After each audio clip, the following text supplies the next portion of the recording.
Buenas noches a todos. Ay, ay, ay. Muy fuerte, muy fuerte. Bienvenidos a todos a este servicio especial de Navidad. Y el sentido del nacimiento de Jesús hace muchos años en Belén es muy claro, impactante para quien pone su fe en Cristo. Este mensaje ha sido desechado y su lugar lo ha ocupado las fiestas, grandes cenas, regalos, espectáculos, etc. Por ejemplo, hay una iglesia en Plano, Texas, que ha hecho una producción enorme que se llama El Regalo de la Navidad. Una persona que fue al evento escribió una reseña a 10 de diciembre, hace 8 días, y dice, con un elenco y coro de casi 1,000 miembros, orquesta en vivo, animales de zoológico y sí, ángeles voladores, el regalo de la Navidad es simplemente una producción visualmente impactante y bíblicamente evocadora. Ya tenemos aquí una foto de esta obra tan grande. Y dice, con una duración aproximada de 100 minutos, el espectáculo tiene un ritmo enérgico y es atractivo para todas las edades y comienza con un acto 1 casi completamente centrado en Santa Claus, con escenas con el Polo Norte, taller de Santa que consume gran parte de la historia, con un trineo volador eléctrico que puedes ver ahí en la esquina, la señora Claus y Frosty the Snowman. El primer acto se parece mucho a uno de esos especiales tradicionales de vacaciones de la tele. Divertido, entretenido, pero carente de sustancia real. Dice que después del acto 1, la música que antes se enfocaba en Santa y la grilla navideña cambia a enfocarse en Jesucristo y el ministerio de la encarnación.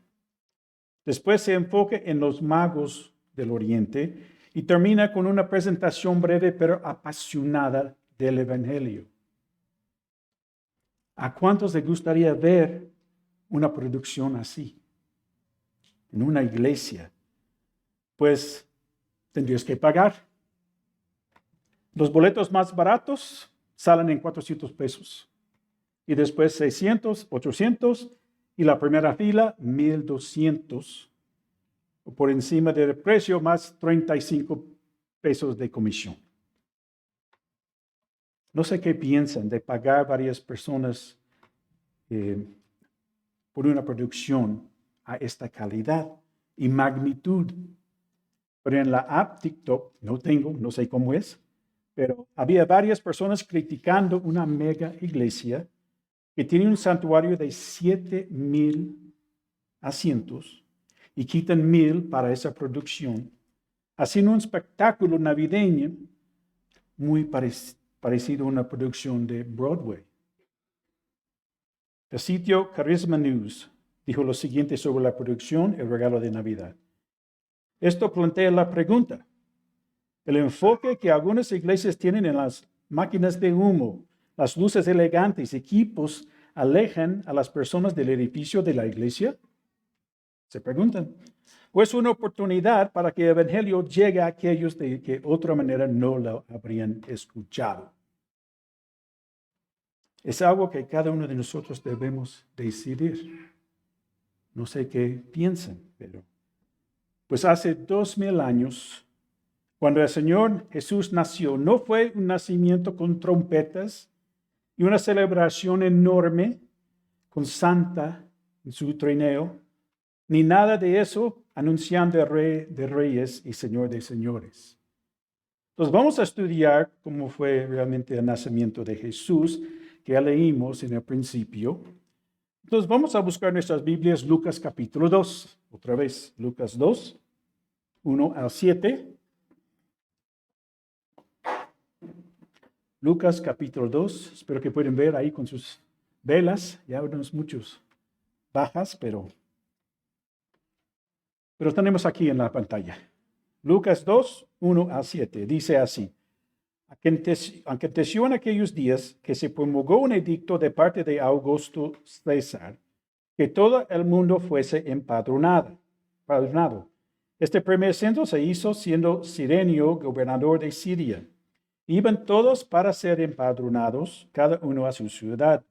Y José subió de Galilea, de la ciudad de Nazaret, Judea, a la ciudad de David, y se llama Belén, por cuanto era de la casa y familia de David, para ser empadronado con María su mujer, desposada con él, la cual estaba encinta. Y aconteció que estando ellos allí, se cumplieron los días de su alumbramiento.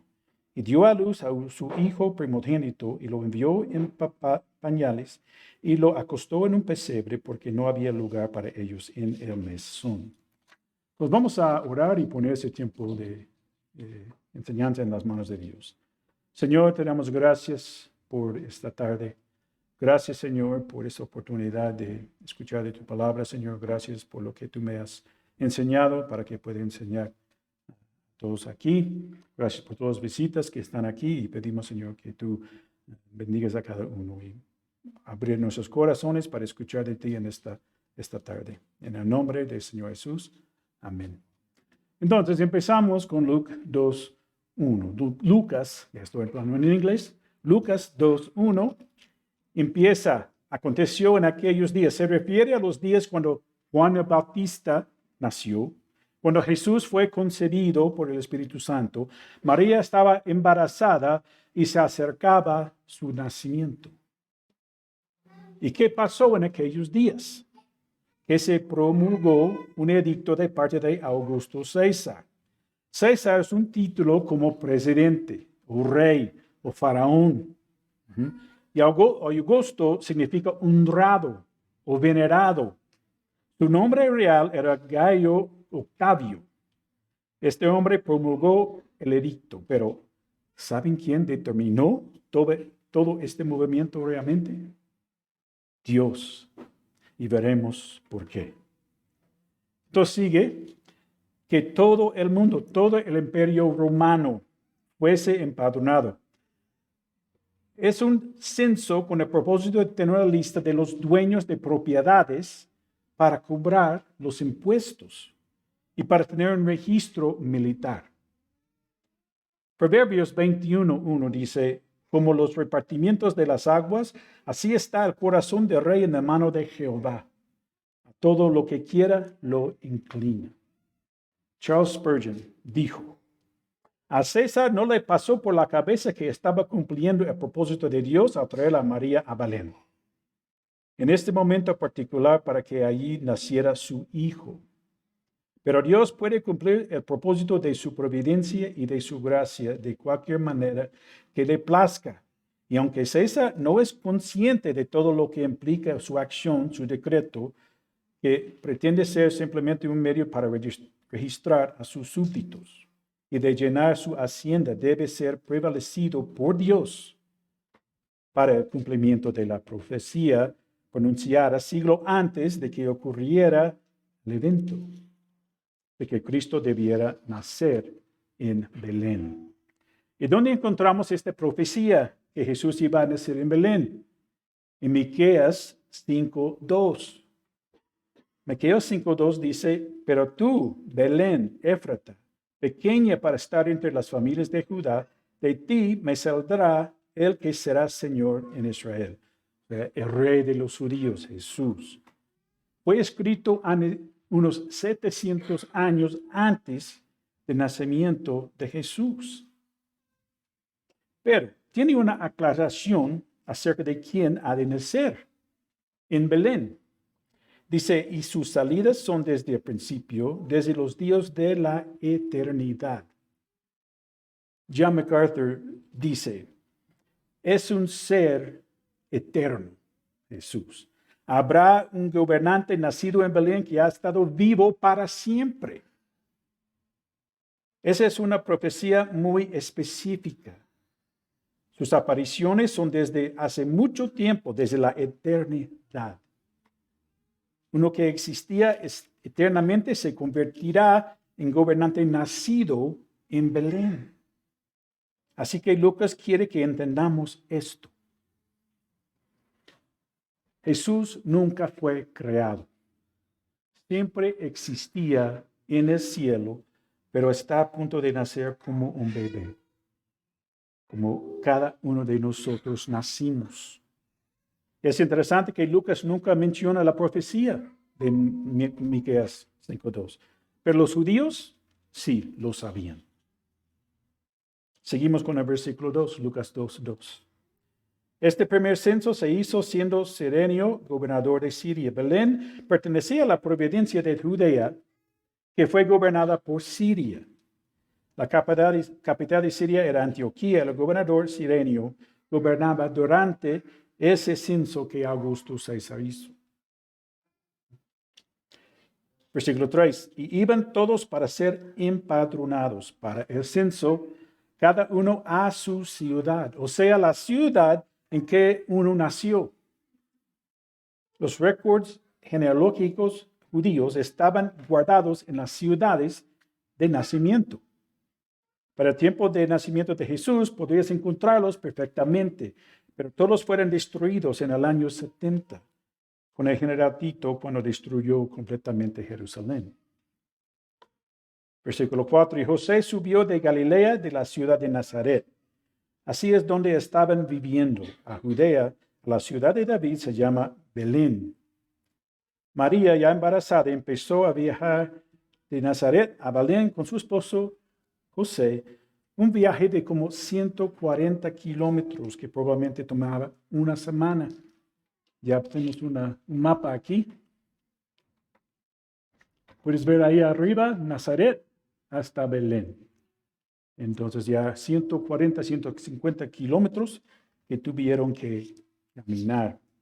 Y ella embarazada. Y dicen los estudiosos que José tenía como 15, 16 años y María entre 13 y 14. Imagínense. Y hay una cosa que debemos entender acerca de la relación entre José y María en este momento. Ya están casados. ¿Se acuerdan que cuando Jesús se enteró que María estaba embarazada por el Espíritu Santo, estaba seguro que el niño no era suyo? Pensó que la mejor cosa que podía hacer era dejarla, es decir, deshacer el compromiso de matrimonio que tenían.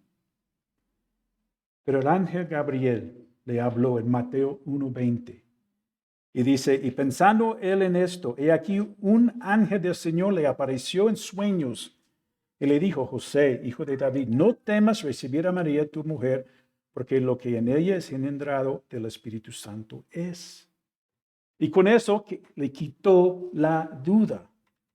Y Mateo 1:24-25, y despertando José del sueño después de escuchar del ángel, hizo como el ángel al Señor le había mandado y recibió a su mujer. Pero no la conoció.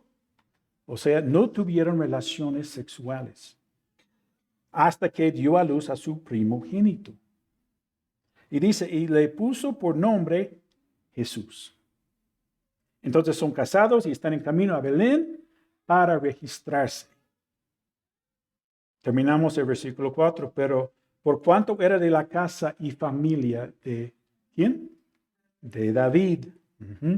José era descendiente de David por lado de su hermano, su hijo Salomón, y María descendiente de David por su hijo Natán.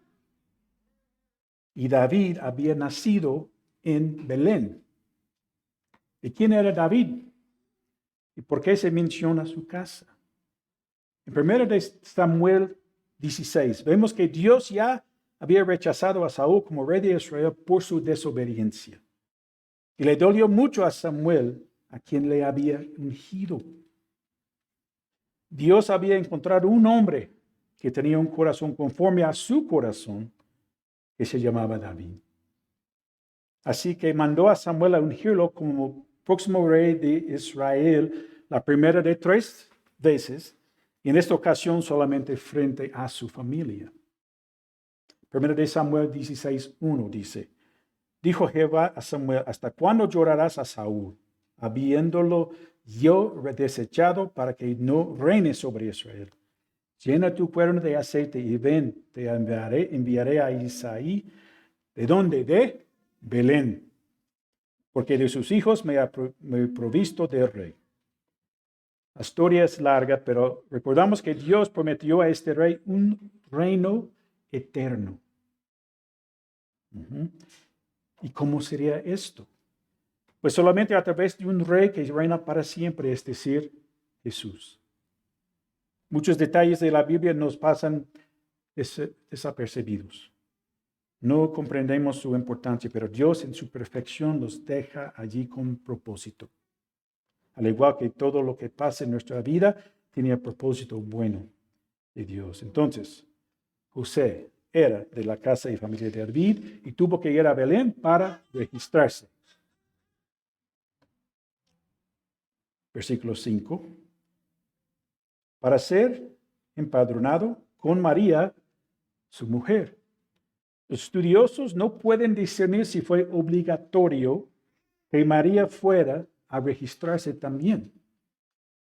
Varios comentaristas creen que porque María estaba embarazada y fue conocida en Nazaret como que José no era su papá, que pudiera haber habido mucho chisme sobre ella. Cosas como, qué vergüenza que María está embarazada y José no es su padre. En otras palabras, dañinas puede ser. Dicen también que puede ser una de las razones que fue a la casa de María, la casa de Elizabeth, por 3 meses, para evitar todas las críticas y burlas ahí en la ciudad de Nazaret, cuando se embarazó por el Espíritu Santo. Entonces, debido a esto, decidió acompañarlo para escapar de los chismes y críticas y no tuvo que registrar también, pero no sabe si tuve que hacerlo o no tuve que hacerlo. ¿Por qué? Porque Jesús tenía que nacer en Belén, como había sido profetizado cientos de años antes. Y Dios preparó todo para que así fuera. ¿No te da eso confianza en que Dios es soberano y fiel? ¿Piensas que lo que te pasa en la vida es manera casualidad? Dios tiene control absoluto sobre todo lo que pasa en este mundo. Amén. Y sabemos que tiene control de la salud de Joshua también y nos mantenemos orando por él y por su familia. Es interesante que dice en versículo 5, desposada con él o comprometida con él. Si Mateo nos dijo que ya se casaron, ¿por qué Lucas nos dice que fue comprometida con él? Pues John MacArthur otra vez dice, sí hubo una ceremonia de matrimonio, pero Lucas nos dice que actuaban como si nada más estuvieran comprometidos. Y como ya vimos, Mateo 1:25 dice, pero no la conoció hasta que dio a luz a su hijo primogénito. Y termina el versículo, la cual estaba encinta. Qué difícil. Tuvieron que hacer este viaje de una semana con María, de 13 a 14 años, y embarazada. Versículo 6. Y aconteció que estando ellos ahí, se cumplieron los días de su alumbramiento. No dice cuánto tiempo estuvieron ahí en Belén para el registro de censo, pero antes de que empezaran su regreso, llegó a tiempo de alumbramiento. Sabían que era tiempo para dar a luz y que no era sabio regresar a Nazaret todavía. Vamos a pensar en su tiempo de alumbramiento. No había un hospital para que naciera Jesús. No había un doctor o doctora, enfermeras con ellos. No estaba Elizabeth, su prima, con ellos. Nada más José estaba con ella. ¿Crees que José sabía atender un parto? 1 Tesalonicenses 5:24 dice, fiel es el que os llama, el cual también lo hará. Si Dios escogió a José para ser el padre de Jesús, entonces iba a darle la capacidad de hacer lo que fuera necesario para que asistiera a su esposa. Y parece que todo salió bien, porque leemos el siguiente versículo, y dio a luz a su hijo primogénito. Ahora meditemos en la encarnación de Jesús. Jesús estaba en el cielo con su Padre y siempre existía junto con el Espíritu Santo. Pero ahora Jesús baja del cielo para nacer como cualquiera de nosotros, en forma humana. Un nacimiento natural y normal, como cualquier otro nacimiento. María estuvo embarazada por 9 meses, como la mayoría de las mamás que esperan bebés. María pasó por las contracciones, sus dolores de parto. Jesús nació y pareció como cualquier otro bebé que nace, pequeño, dependiente de su mamá y papá para todo. No fue nada extraordinario el nacimiento de Jesús y nadie en Belén pensaba que este nacimiento era extraordinario. Todos estaban despistados.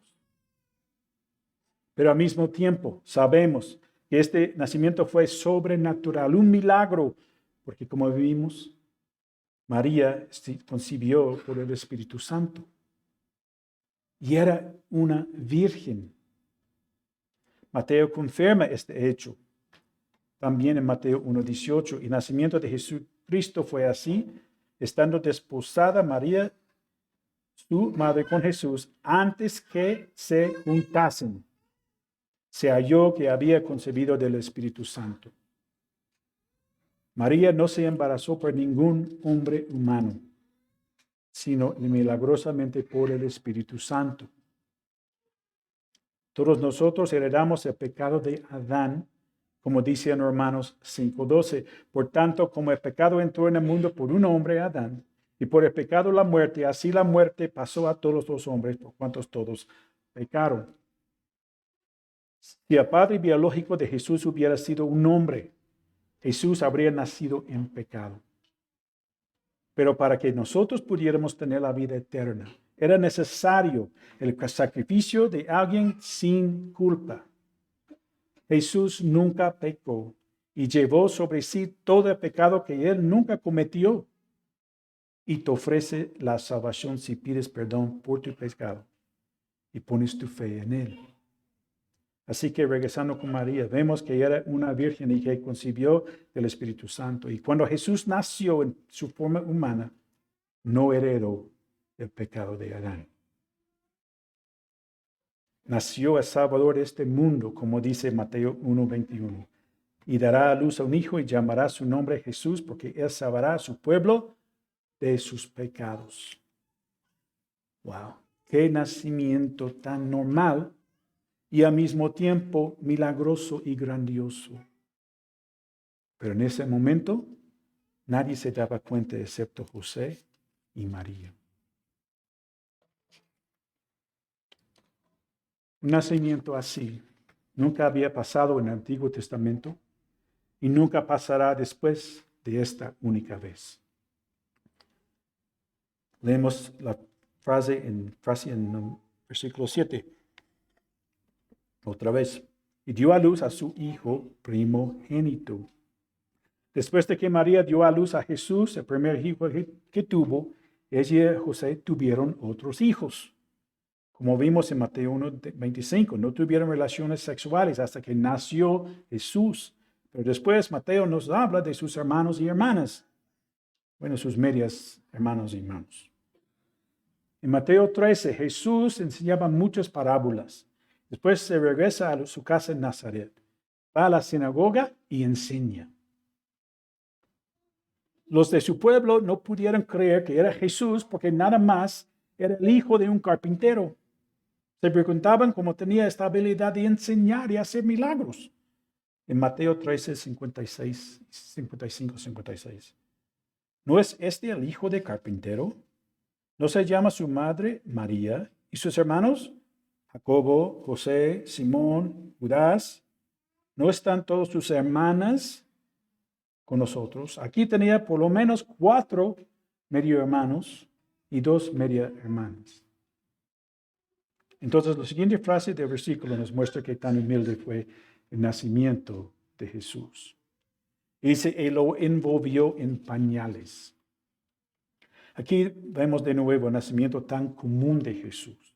En el tiempo en que nació Jesús, las mamás envolvían a sus hijos recién nacidos en pañales que no eran más que tiras de tela.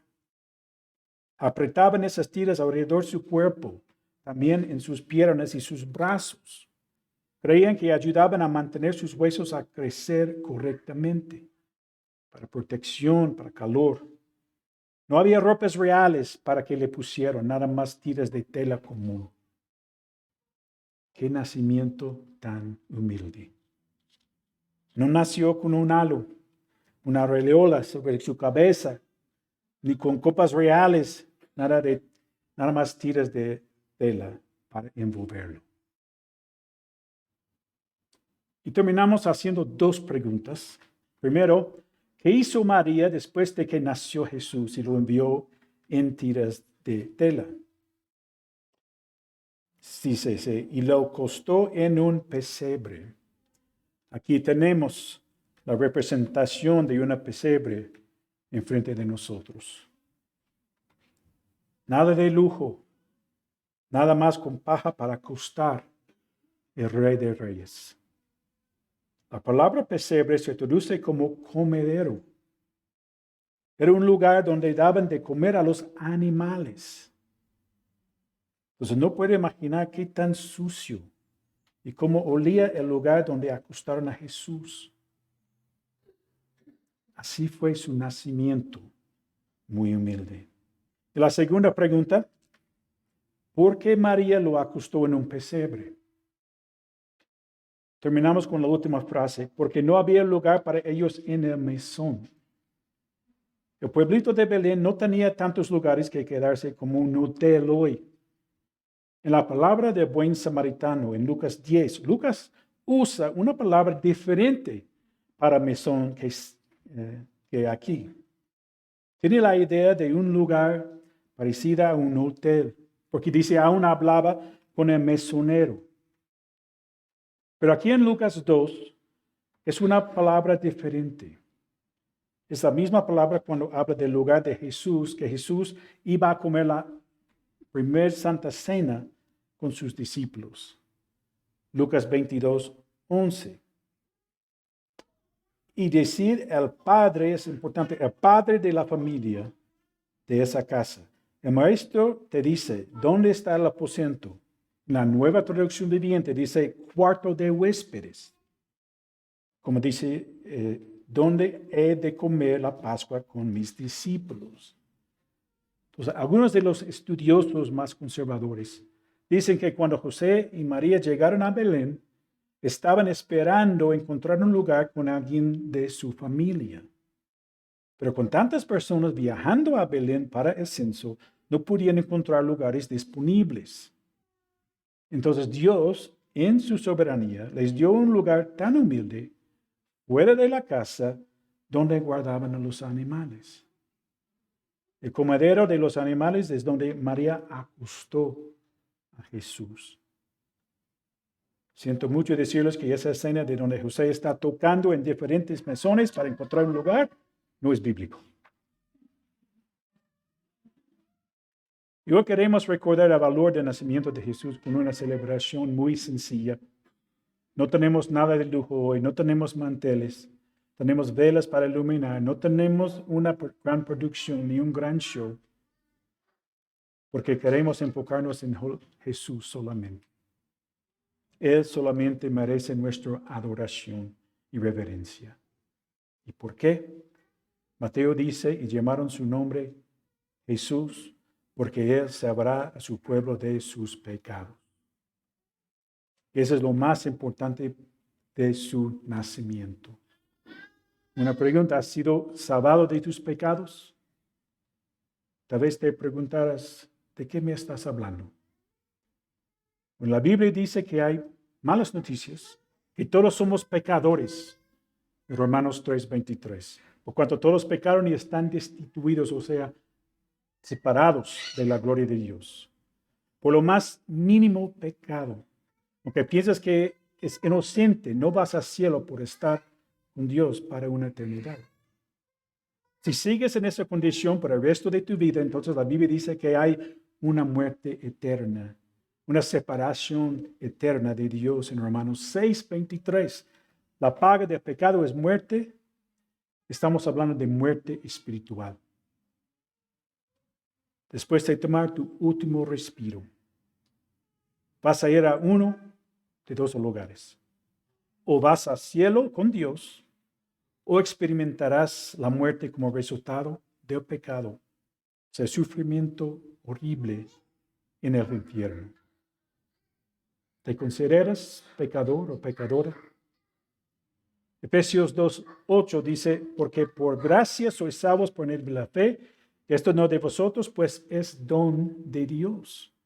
Solamente tienes que creer en Jesús por ser salvo de esa separación eterna de Dios. El siguiente versículo, Efesios 2:9, nos dice, no por obras para que nadie se gloríe. Muchas personas que pueden lograr piensan que pueden lograr esa salvación al hacer muchas cosas buenas. Lo intentan de muchas maneras, pero nada es suficiente. Ni tratar de ser buenos, ni ser muy religiosos, ni ser muy decentes, ni ayudar a los necesitados. Ninguna buena obra alcanza para llegar al cielo.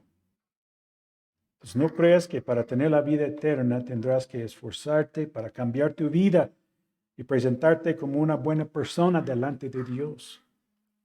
Al contrario, necesitas reconocer tu incapacidad, todo el pecado que hay en ti. Pero también en la Biblia encontramos buenas noticias. El versículo que acabamos de leer, Romanos 6:23, tiene las malas y las buenas. Dice, la paga del pecado es muerte. Ahora, las buenas. Mas la dádiva de Dios, el regalo de Dios, es vida eterna en Cristo Señor, Jesús nuestro. Ese regalo de Dios es que Dios envió a su Hijo, Jesucristo, así como lo recordamos hoy, como un pequeño bebé, colocado en un humilde pesebre para que al crecer muriera en la cruz, tomara nuestro lugar, resucitara el tercer día. Si pones tu fe en Él, en Jesucristo, entonces tendrás la vida eterna. Vamos a orar.